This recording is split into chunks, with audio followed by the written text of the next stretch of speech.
आपण भारतीय जनमत आपला चॅनल।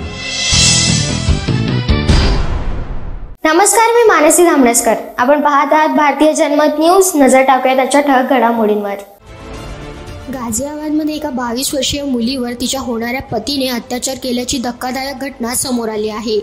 आरोपीने लग्न ठरलेल्या मुलीला ऋषिकेश येथे नेले, तिथे तिच्यावर बलात्कार केला आणि तिच्या शरीरावर चावे घेतले। त्यानंतर त्याने पीडितेला मित्रांच्या हवाली केले।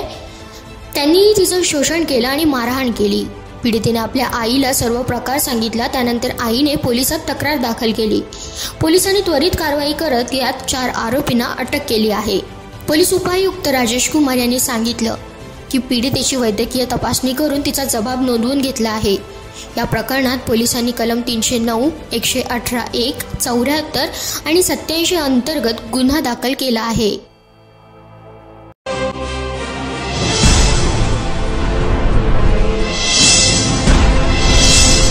आपण पाहत आहात भारतीय जनमत आपला चॅनल।